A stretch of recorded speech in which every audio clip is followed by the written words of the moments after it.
Blazers and Clippers last night, and Kawhi Leonard returned to the floor after sitting out Wednesday. He scored 18 of his 27 in the fourth quarter in the Clippers' win. But before the game, the NBA fined the Clippers $50,000 for comments made by Coach Doc Rivers that were, quote, inconsistent with Kawhi's health. Rivers had told reporters Wednesday that Kawhi felt great, but the NBA concluded that this statement was not consistent with details of Leonard's knee injury. If I could just very quickly recap all the things that happened here for you. They don't want him to play because they don't want him to hurt the knee. The NBA wants to say his knee is hurt because they don't want him to be resting if he's fully healthy. Kawhi now is bent out of shape that they announced publicly the details of the injury, and they fine the franchise $50,000. Bottom line of all this, Jay Williams joins us this morning. What do you make of this next chapter in this load management saga? Well, if you're gonna lie about this situation, you have to be consistent with your lying throughout the entire course. It's like me playing hooky from work, Rini, and saying that I'm sick, and then taking a picture of myself out with my boys partying that night and posting it on the internet. You can't fib on yourself, and I think that's what the Clippers did here. You can't say he feels great if you held him out of last game.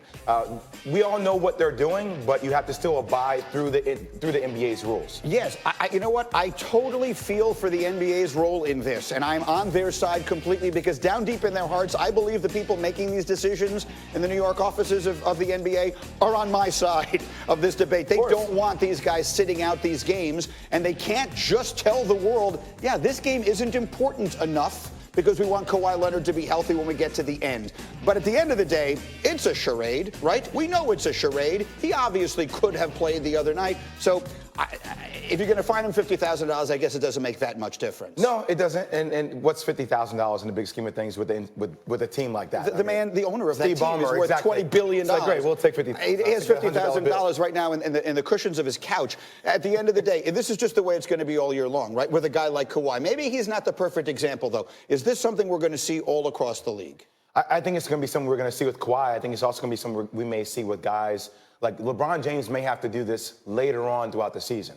Like, do you want LeBron James in this stage of his career to try to play 82 games? I'm not sure that's in your best interest. We also have a rookie that we may talk about doing this with later, which I know you're going to blow your mind, but still, we're going to talk about it. Wait until you hear the fight that we're going to have coming up on the show. We're load managing rookies in the NBA. You'll see. I have an idea. Schedule 92 games. These guys will then play 82 games, and everything will be absolutely fine. We have just randomly chosen. Back in the lineup tonight for his Clippers, who play host to the Blazers. One day after Kawhi sat out their game against the Bucks. Lots of drama surrounding this story now as Kawhi has sat out one game in both of the Clippers back-to-backs this season and for the past 2.5 seasons, frankly. Head coach Doc Rivers was asked about this today. Listen.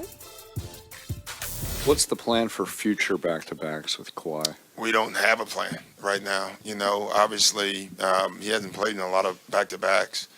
That doesn't mean he will not. But, you know, right now, early on, we're going to keep to the same plan that we've kept to so far.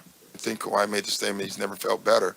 It's our job to make sure he stays that way, you know, and that's important. But he played a lot of minutes in the playoffs last year. And, you know, so it's not a health thing. Really, it is in some ways. We want him to just keep feeling better, you know, and getting better. Doesn't sound like much is going to change there. Brian Windhorst back with us. So here's the thing. You have the NBA saying Kawhi is not healthy enough to play back-to-backs. Then you hear Doc Rivers say Kawhi says he's never felt better. What should we make of this entire situation? Sage, my head is so spinning from this, listening to people at the NBA, listening to people at the Clippers. One says he's injured, one says he's not injured. You got Doc just in that clip saying they don't have a plan, but then they do have a plan. It is a health thing. It's not a health thing.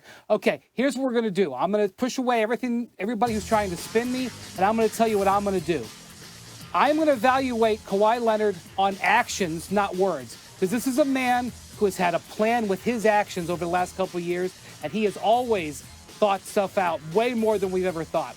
What I have seen in his actions is that he is not playing in back-to-backs, and when it comes to the back-to-backs here early in the season, he is just choosing to play in the lesser marquee game, okay? Why? Last week, because he is. That's the best answer that I can give, because I've listened to all these explanations, and I reject them all, okay? Now, next week, we have another back-to-back on national TV at Houston, on the road at a weak and not very strong defensively New Orleans team. If he sticks with this procedure, he'll skip the national television game and he'll play in New Orleans. But we do have next week things could change because Paul George could be back, so we'll see.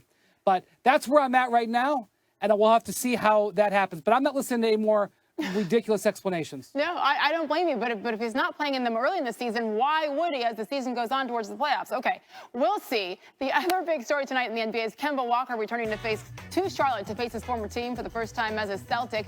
Spent the first 8 years of his career in Charlotte. He's the Hornets' all-time leading scorer. He was asked today how he thinks he'll be received by his former home crowd.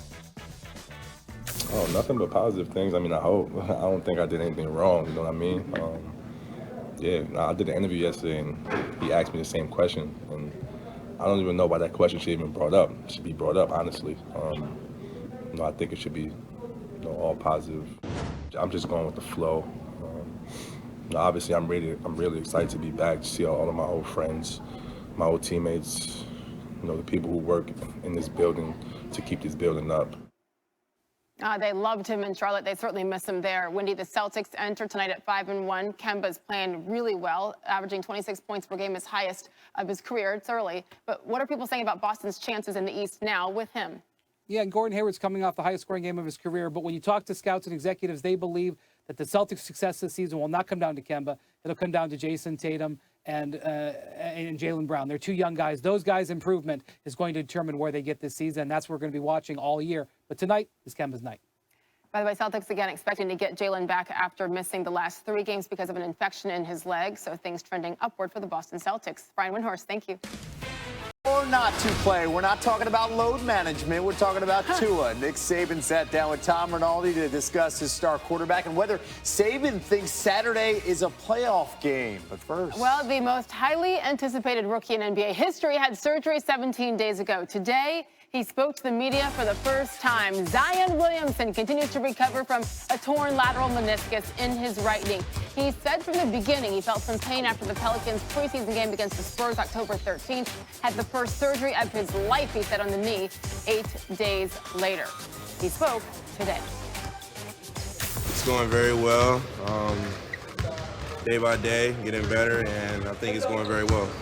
How are you feeling on it? Do you feel like you're getting stronger and your mobility is increasing? Yes, ma'am. I do feel like it's getting stronger day by day.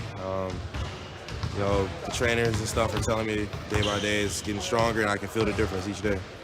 It hurt at first, but I'm not out forever. So my mindset is just come back stronger, come back better, so I can help my team.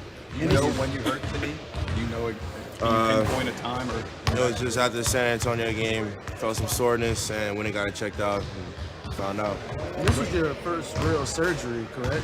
Yes, sir. So I guess what was that like, kind of dealing with that whole process for the first time?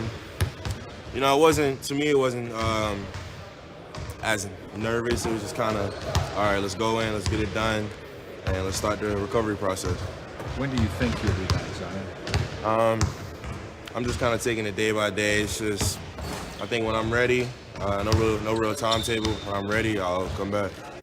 It's a long season. This isn't like college or something where it's 30 games. It's 82 games, so I don't really see a need to rush back.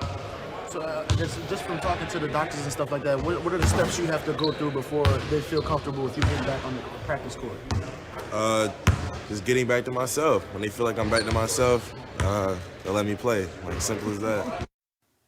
And ESPN NBA insider Brian Windhorst joins us now. Brian, the team said Zion would miss 6 to 8 weeks, but I'm assuming there's a lot more to the Pelicans' decision as to when he returns. What can you tell us? Yeah, Sage, in listening to the Pelicans, there's 2 things going on here.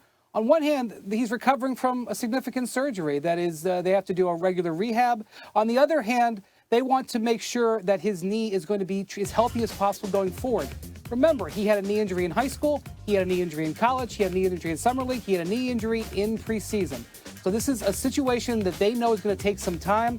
David Griffin, the general manager, has said that it's almost like with Blake Griffin, where it may take some time, it may even be a few years before he gets to a point where he's in a position with his body that it achieves some sort of stasis. So that means that this could be a longer process, but short term, I do think Zion will be on the court before Christmas because I do think his rehab is going well. Yeah, that is good to hear, although tough for Pelicans fans right now as they watch their team suffer through the beginning. It's terrible. 1-6 to start the season. Brian Windhorst, thank you. Thank you. And how about this? Without Zion, the Pelicans have struggled with their interior defense this season. New Orleans, their defense has allowed the most second chance points per game and the highest offensive rebound rate as well. That 1-6 start